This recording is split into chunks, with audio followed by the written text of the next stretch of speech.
put your slides up. So our next talk is by Yang Bai, and will tell us about the macroscopic dark matter. Okay, thanks for the invitation. So I will give a little bit more general about some models and about some large size dark matter models. So the simple motivation for me is like there is ordinary matter. There are so many different kinds of types, right? So there is a sand, there is a rocks, there is a Newton apple tree just in front of our physics department. And you can see that ordinary matter, they're very colorful, shapeful.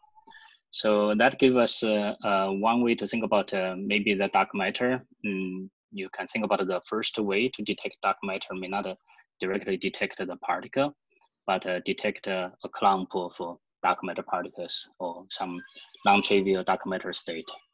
So that's kind of the concentration. We're concentrating on like a microscopic dark matter model, and which in general is a composite state, and may contain many dark matter particles. And Nicholas mentioned one type, and I will mention a few more types in this talk. And I will also just mainly concentrate on dark matter state above the Planck mass scale. And there are also some other ultra heavy dark matter models one can talk about. And also, I just want to emphasize the detection is dramatically different from like WIMP particle-like searches. Okay. So get to the next page. Okay. So, okay. So there are many recent activity about microscopic dark matter models, and so sometimes people talk about dark nuclei. That cannot easily get a large mass, and talk about some long-range force between dark matter particles. So they maybe can be combined together like some kind of recombination. And you can also talk about some axion stars and or some mirror stars, for example. There are some M modules. You have many sectors, and similar to standard model, you maybe form some similar planets or stars. And there are also some phenomenological study about this type of microscopic dark matter models. So if you're interested, you can check some papers, find about more references about this subject.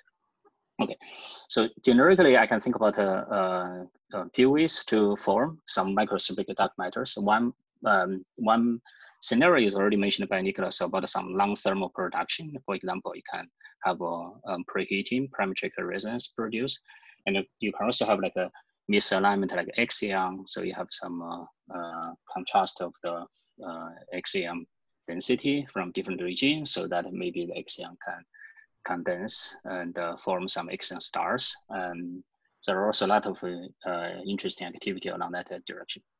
But also you can go to the thermal production part. For example, the Keeble-Zurich, which will be one example for the monopole production. But I think there is more interesting scenarios can happen especially if you have the first order phase transition, because the first order phase transition can be used to cosmologically separate different phases in the universe. And historically, like earlier days, people talk about like quark luggage, people talk about a lot. You know, the QCD maybe have some other type of states, which is a large baryon number, but inside that state, quark luggage is not a normal hadronic or confinement phase, but it will be some unconfined phase. There are historically a lot of study, but it turns out like a QCD is not really first order phase transition, is a crossover. But however, if you think about beyond standard model physics, you can think about there's some dark sector, dark QCD like a scenario. It's a very generic to anticipate a first order phase transition. And for example, you maybe have some dark quark luggage, which will be degenerate Fermi state, and with lots of dark baryon, large dark baryon number. And that one you can check some paper we did with Angela and Sidalu. And so that's one scenario. Another scenario I can think about, which is the so-called non-topological solitons, which is different from Nicholas' talk, which is a topological soliton, which is a monopole. That's the one scenario I want to discuss more in today's talk. But a generic lesson, even before I proceed, you can think about like, if you think about thermal production, the later of the phase transition or the phase transition, lower of the phase transition temperature, you will predict a much bigger object. And so that means if you wait till like after QCD scale, or then you maybe get a much heavier object, a much larger radius. So that's generic relation. There obviously there are some details about what is the temperature of the dark sector and versus the visible sector, and so. And there is also another third possibility, which I will not discuss, which basically you can grow the number or the number charge of the dark matter, like a nuclear synthesis type of scenario, but you maybe find a different properties to grow into some much bigger number instead of like order 100 for our real world. Okay. So that's the few formations I can think about to form macroscopic dark matter models. And okay, so in terms of detecting those macroscopic dark matter models, we need to specifically talk about how they interact with the standard model. So generically, the one which I will mention in today's talk, or also in Nicolas' talk, which is the Higgs-portal interaction, because the simple reason is because that's very simple, that's really monetizable. That likely could be the leading interaction between dark sector, especially if your dark sector has some scalar, and you can interact with the Higgs HH dagger. But also you can talk about some worst scenario, which is suppose there is no large-ish interaction between dark sector and the standard model sector. Suppose you only have a gravitational interaction. And that situation will be very similar to primordial black hole. But when we think about more general about microscopic dark matter or module, dark module, whatever, so then you can think about there is one more parameter other than the mass of the dark matter, which is the size of the dark matter. You can think about it, if you treat it as a spherical object, you can think about the radius of the object. So there will be two phenomenological parameters to talk about. But there are also the third possibilities, which I think is less studied in the literature. You maybe can also have the dark, the constituents of the microscopic dark matter to be charged under standard model gauge group. And so that's also kind of interesting. And maybe there are some different ways to search those objects. So in today's talk, I will just first talk about the Higgs-portal interaction, then I will mention the gravitational interaction. Okay, so when we talk about the Higgs-portal dark matter, so even Nicolas was talking about a dark monopole, but I think I want to here I want to emphasize like there is even simpler model, which is you can have just the standard model Higgs potential, and there is a dark matter scalar particle, which is a complex. So you can ask why we choose complex, but that's just give you 2 degrees of freedom at Lagrangian level. Then you have this portal coupling. So this portal coupling, I did for this talk, I just choose to be positive in the potential. And you can say that if there is no self-interaction of the dark matter particle phi, the dark matter mass gets all its mass from the Higgs wave. So that will be the simplest model you can think about the dark matter. So you only have one parameter, one complex dark matter particle. Okay. This Higgs-portal dark matter has been studied a lot in the literature, but most of the studies concentrate on that the dark matter is a particle. You're looking for thermal radiative abundance, you check the Radiative and so on.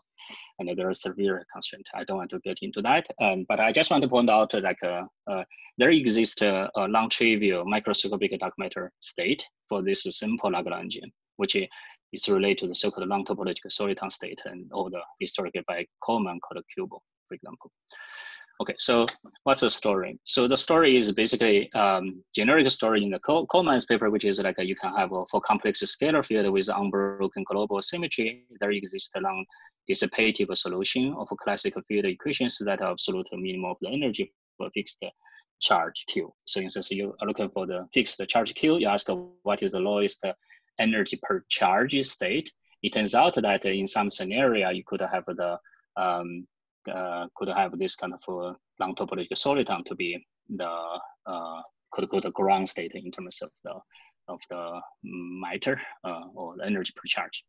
So that means you could have a scenario, you have many constants, large charge Q.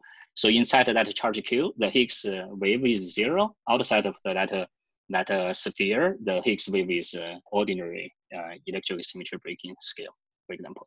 And you can also think about using the language of pressure balance. So Your outside, you have the Higgs vacuum, ordinary vacuum. So that means there is a vacuum pressure push squeeze this ball. But this ball could be balanced by either quantum quantum pressure generated by their particles or by self-interactions if there are constraints, the constituents, they interact with each other.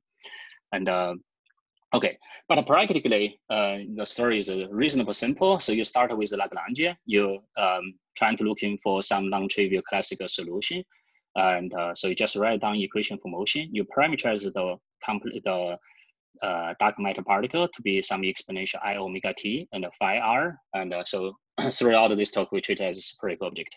The Higgs to be hr. So you write down the equation for motion and you solve up to some boundary condition. You make sure the boundary is localized for this dark matter state. In sense, the phi at infinity goes to 0.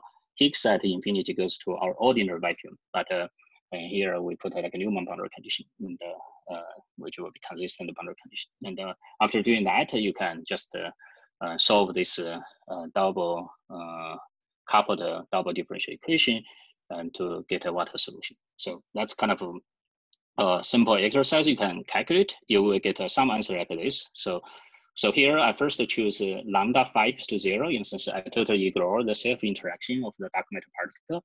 And only think about this model has only one parameter, which is the portal coupling, which is lambda phi h, and I choose it to be 3. Okay, so you can see that you can check a different charge Q. So let's temporarily forget about this small charge Q, just concentrate on this large charge Q. Suppose you have this dark matter state with charge order 500, you will have the dark matter profile, this phi profile will be very kind of peaked in the center, and also there is a correlated Higgs profile. You can see the Higgs profile will be 0 in the core region, but become ordinary in the outer region. So if you think about if I go back to the Lagrangian, you can almost think about in the core region when you have the phi field, which is large, and that effectively provide some positive mass for the Higgs field. So in essence, that large density of the dark matter state and back react to the Higgs mass and flip the sign of the Higgs mass, and such that the Higgs wave inside the dark matter state is preferred to be 0. So it's a very simple story and all controlled by one coupling. So that means in the large Q limit, you can think about roughly speaking, there will be some radius inside that radius or boundary of the dark matter state. The electroweak symmetry is restored. So very similar to what Nico was talking about for the topological monopole case, but this will be non-topological. Yes. Jan, can I ask you a dumb question? Sorry to interrupt. Yes. Hi. This all sounds very monopole-like. I understand that the equations of motion, it's not topological, etc. And you explained physically that it's being held stable by a different mechanism, the different pressures.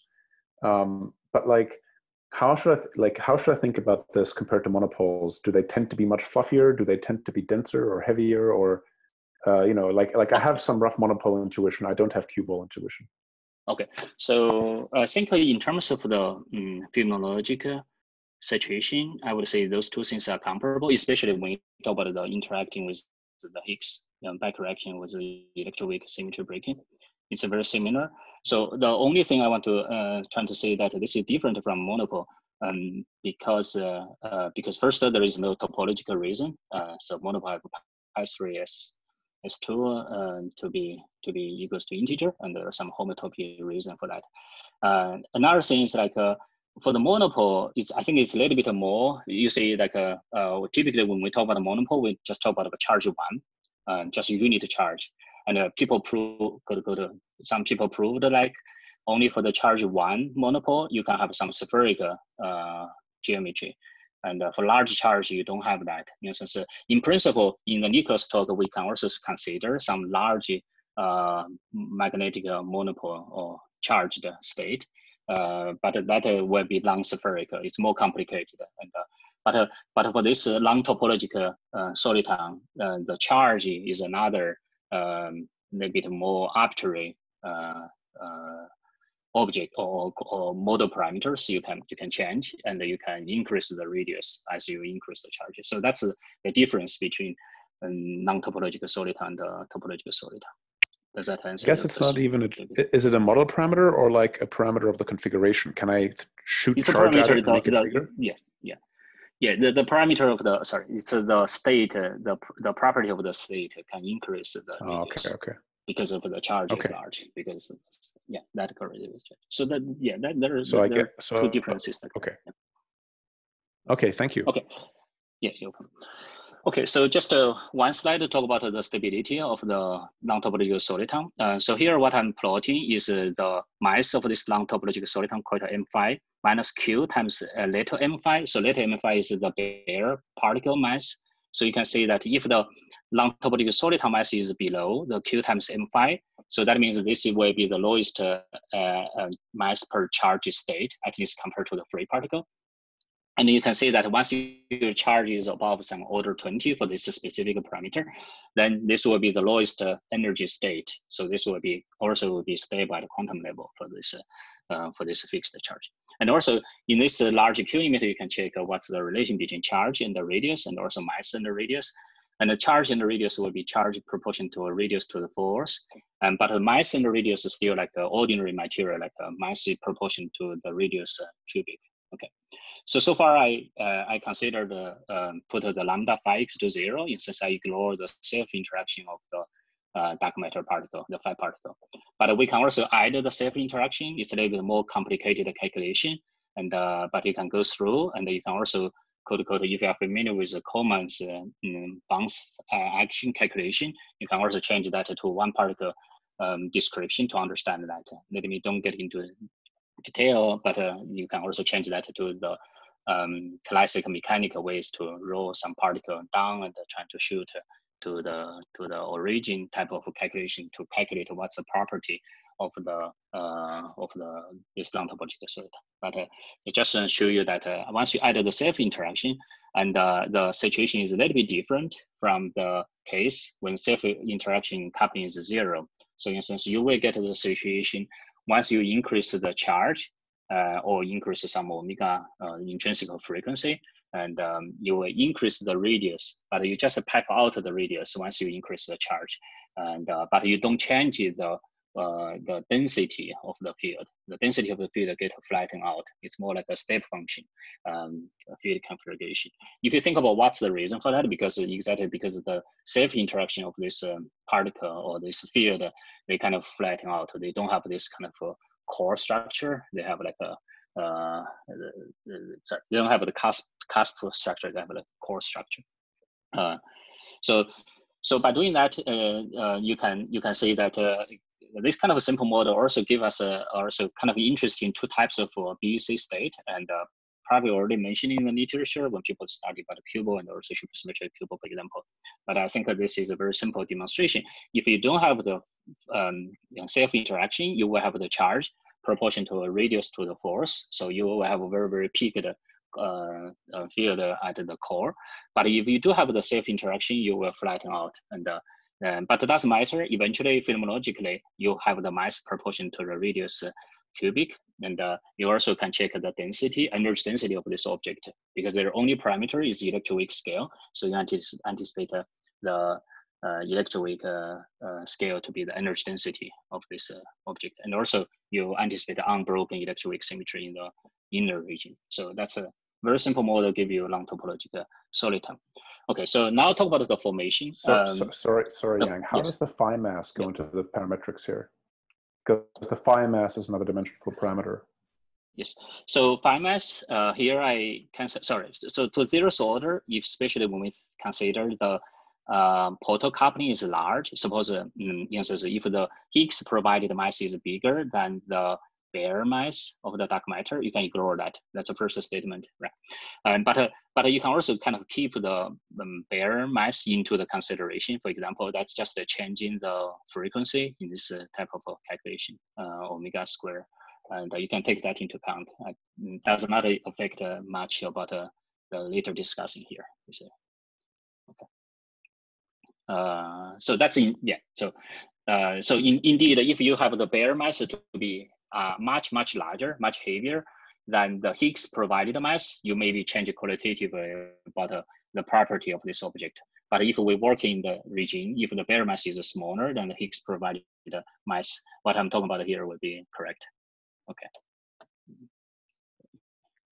Okay, so for the formation of this object, I will just consider the simplest thermal production. In a sense, from first order phase transition, then you generate some bubble, and the bubble first in the unbroken phase, in the Higgs unbroken phase, and but because of you have those conserved charge of the Q, because of the dark matter has a charge Q, especially you give you some asymmetry, some chemical potential for the dark matter number, then there's some charge Q will be left inside this unbroken bubble, and that bubble will be left over, and that's become like a similar calculation like when people talk about quark nuggets and type of calculation. So, but generically, another good thing about this Higgs-portal simple complex scalar model is like if the coupling, the portal coupling is largish, like order 4 or 3, for example, you can also trigger the electroweak phase transition to be first order. In a sense,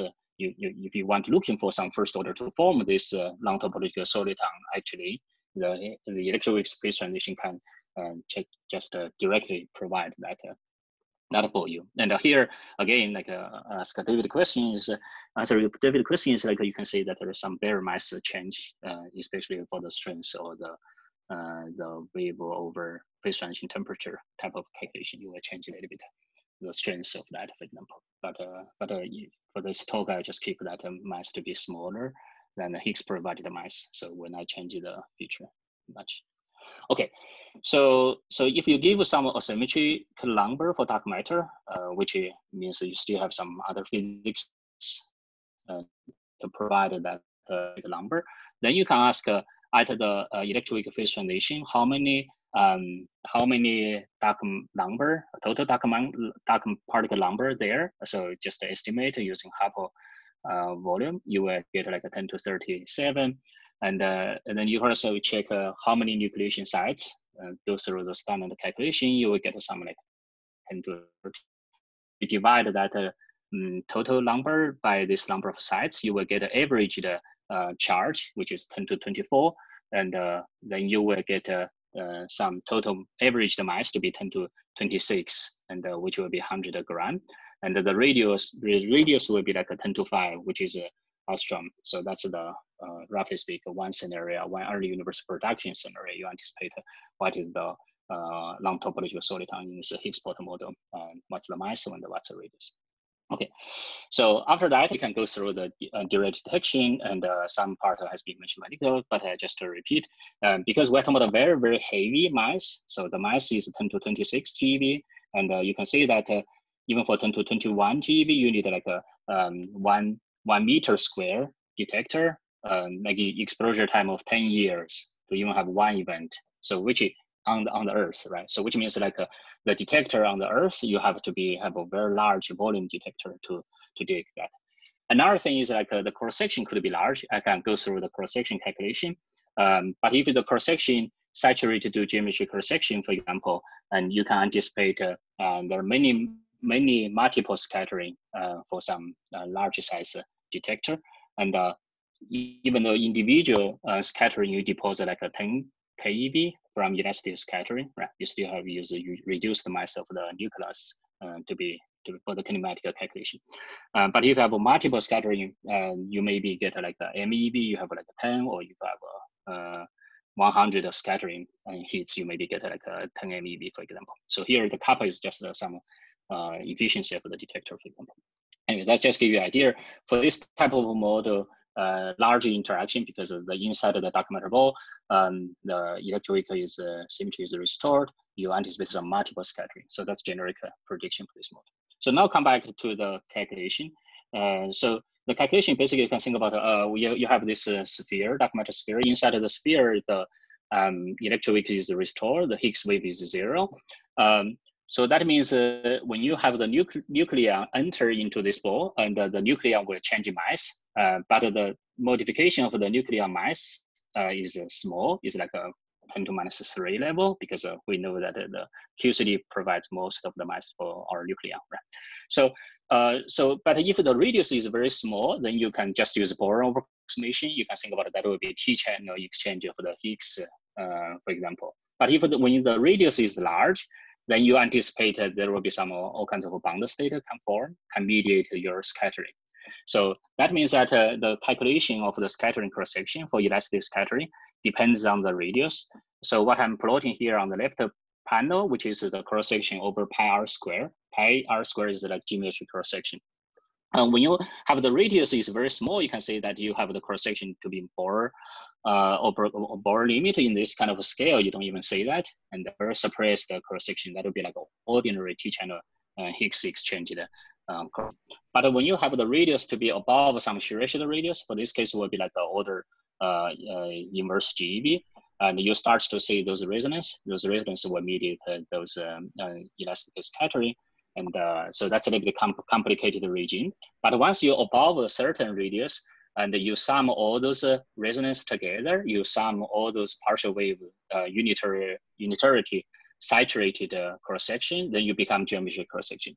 So that is what's showing here. If your cross-section is very large, at some point you just don't you just don't care about those wiggles, so you get like a twice of the pi r square. And on the right panel, we show the same thing, trying to say that if you saturate the geometric cross-section, you don't care that much about whether it's nucleon or it's oxygen.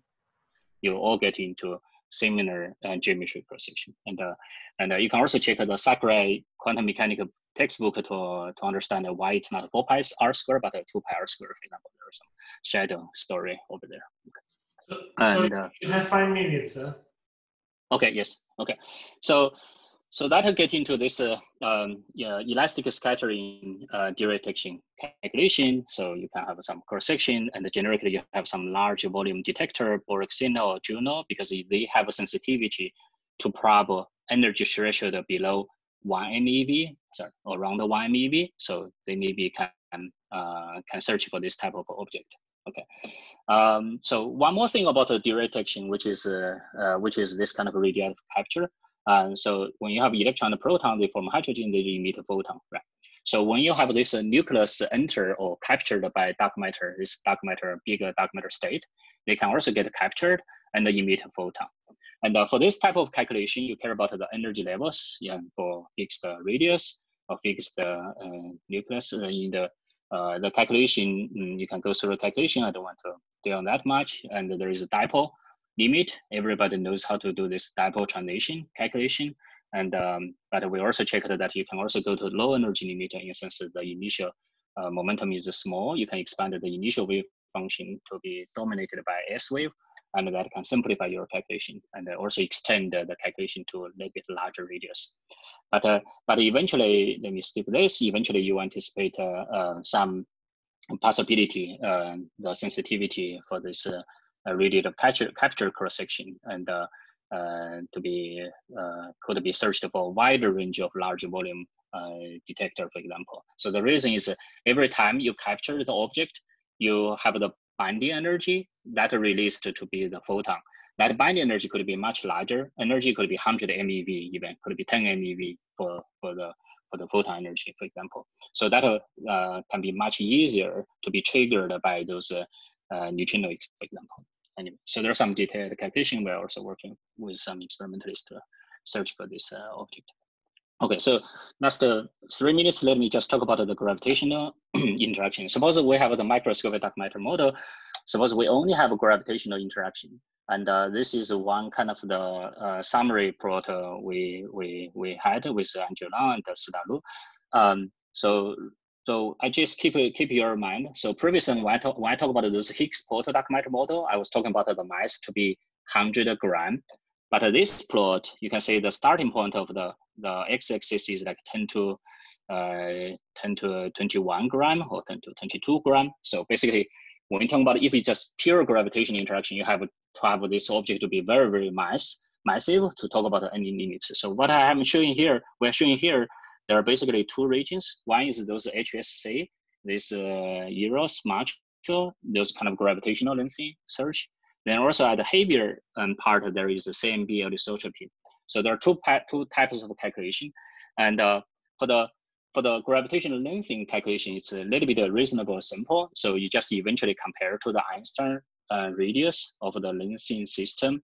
And you can basically, roughly speak, you can compare the radius of your microscopic dark matter model compared to the Einstein radius. If it's a factor of a few higher than the Einstein radius, you anticipate the limit to going down. So which is showing on the right side of this panel to show the so-called optic depth calculation of the dark matter with compared to the primordial black hole, because people use search for primordial black hole by this gravitational lensing a lot. And you can see that once the radius above few times the Einstein radius, the limit drops down dramatically. So that's kind of the way we can take the existing constraints on the primordial black hole, apply that to the dark matter. And that's roughly speaking get the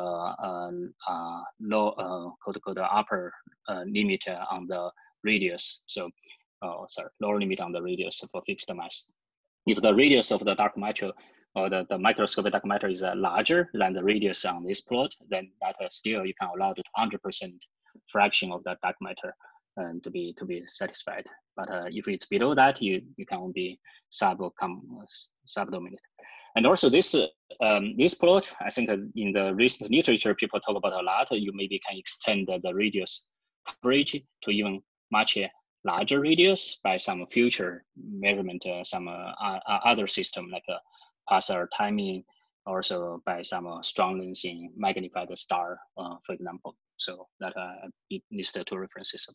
Okay, so that's a lensing part. Just give you an idea. Like you extend the radius large enough, you can get rid of those gravitational lensing constraint. But the complicated part is about the again for the primordial black hole, about the creation of the baryonic matter. So there a little bit that's the tedious calculation we also went through. We make the assumption about the spherical accretion, which I'm showing here. Even though in the literature, people found like a long spherical accretion turns out to be more important by some factor of 10-ish. But also make different from the primordial black hole case. People use like a Bondi accretion. We use hydrostatic accretion approximation. There are some reason for we choose that. If we don't do that, then there is you also need to choose non-static. You need a non-stationary solution. You need to bring time into consideration.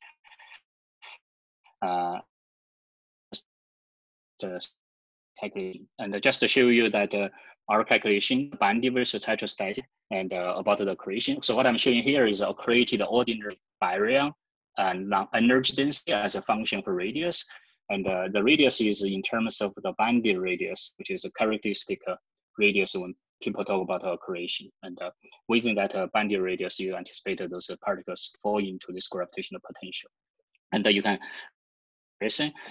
so one point I want to make is like when the radius is, when you get sets inside the radius of the module, which is R, you start to see that the created material get flattened out, and you don't see that that increase of the radius. So that's basically the general story. So different from black hole. Black hole, you can continuously increase the density towards the threshold radius, but for the extended object, you stop, you become shallow once you get inside the radius of the microscopic object, and then it starts to downgrade of that. Anyway, so we went through of the calculation and talk about the generated luminosity for the radiation, because our created baryon is very hot. And you can also change the electron recombination or ionization fraction in the universe, and that will change the CMB measurement. And using that, we compare to the also cross-check the black hole, primordial black hole calculation, and eventually get this kind of the constraint, which is for the microscopic dark matter. If the mass is above like 100 solar mass, you maybe have you can have some CMB constraints, but the constraint is showing up here. You know for different mass, you may be required like 10 start, but some large, very heavy microscopic dark matter model. Okay, so let me conclude. So I think generically I want to share the information here is like a microscopic dark matter appears in many very, very simple model, especially I'm trying to say that the Higgs-portal model has been studied a lot. Even for that, you can think about like a non-topological soliton, which can be very heavy mass with some input from early universe, for example, first order phase transition. And specifically for this Higgs-portal dark matter model, and the core of the dark matter state could be electroweak symmetry restored, and that give us interesting ways to search for this object, because that will give us a large interaction with nucleon or nucleus. And for the on the other side, on the very, very heavy side, if you only have a gravitational interaction and the gravitational lensing and the CMB experiments can only probe the parameter space from the heavy side till like 10 to 22 grams. So the bottom line I want to share is, like you can see from based on my talk, there is a gap between 1 gram and 10 to 22 gram. So there is a 20 orders of magnitude. We don't have a good probe, and so maybe that's the one part we maybe should put some energy to think about if you have a dark matter model, or how likely we can have a microscopic dark matter about to populate that mass range, and what would be the way we can probe that mass range. So that's kind of the bottom line message I want to get for this talk. Okay, thank you. Yeah. Thank you very much. So we are a little over time, but we have time for 1 or 2 questions from the audience. Yeah, just to mention that there was this paper last week from George Jekyll et al.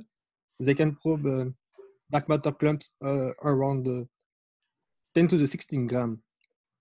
We're using LISA interferometer as test mass.